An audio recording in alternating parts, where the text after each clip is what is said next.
my girl shit. Yeah, I'm in my bag, but I'm in his too. And that's why every time you see me, I got some new shit. What's up, my bougie babes? It's your girl Bougie Hollywood here, back with another video. Today I am doing a video on the Ruiyu Human Hair Wig Company. I do have their lace frontal bob wig. This wig is a 13 by 6 inch.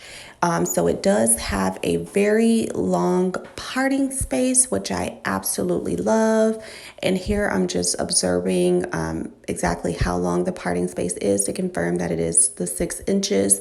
This definitely gives you that versatility so that you can kind of switch the style up and not just have it in one style.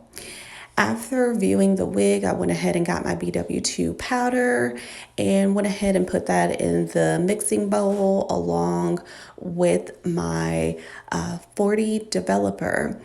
Now, you do want to be cautious whenever making this concoction because the chemicals are very strong. So you want to be very cautious.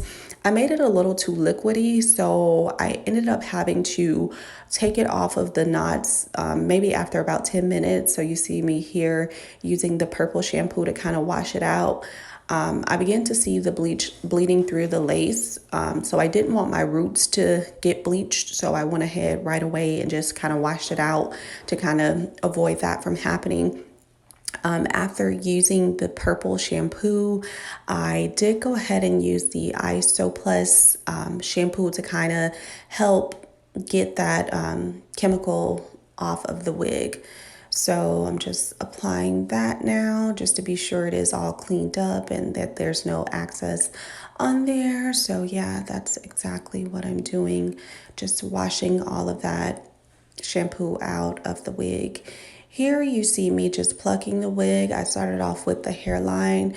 You want to pluck it to your liking. I like to make mine a little thin so that it does look a little bit more realistic. And that's exactly what I'm doing here. Just making sure I pluck it to get it to my liking. Now, right after plucking, I go into using my Nairobi foaming lotion to kind of mold the hair. Yeah, I wanted to get it as flat as possible, so I thought I'll go ahead and mold it the day before installing it. Here, I'm just kind of flat ironing it to give it a shape. I didn't want to do this on my head. I didn't cut it just yet either. The wig is about 10 inches long, but I noticed that when I cut it on the mannequin, it never comes out proper. So I like to actually style it and then put it on my head and then cut it last, just to be sure I do get that ideal cut. Now for the flat ironing, I am using my Kipazi flat irons, which goes up to 450 degrees. They work pretty good. And here you'll see me just doing the balding cap method and applying that foundation to kind of blend it in with my skin color so that when I do go ahead and apply the wig, it looks perfect. Here I'm using the Got to Be Glued spray, just kind of spraying it along the hairline to kind of get it to where we can go ahead and get the wig applied. I'm gonna blow dry it, just this kind of speeds up the process and allowing the Got to Be Glued to dry so that I can go ahead and get this install done in a timely manner.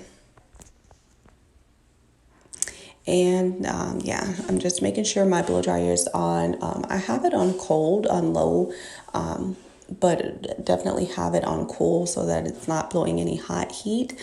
This allows it to stick a lot better. And here I'm just kind of putting the wig on a little above that stocking cap so that it does lie perfectly.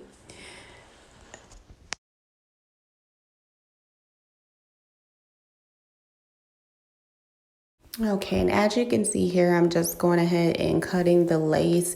I like to do it with the actual razor blade because it gives it that, rigid look. It doesn't give it like a straight cut. So I am doing it here.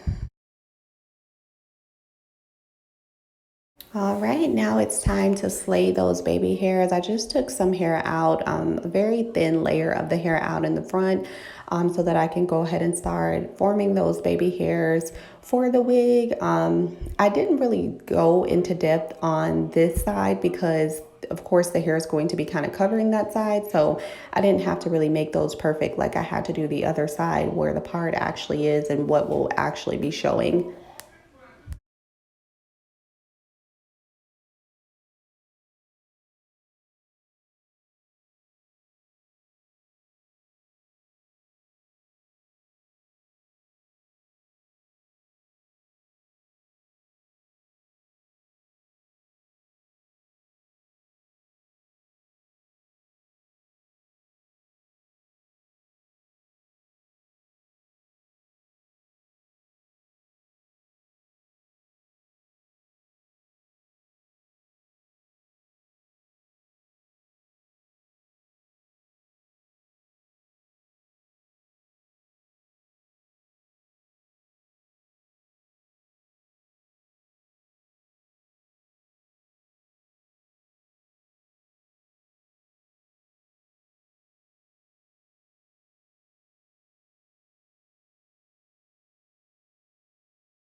Video is on a new purchase that I made, and this is from the Ruiyu, I believe, wig show company that I purchased this wig from. And I actually was inspired by a girl on YouTube. I forgot her name, so I'll link her video down below. She had this exact same wig, and when I saw it, I was like, I have to have that wig, like absolutely.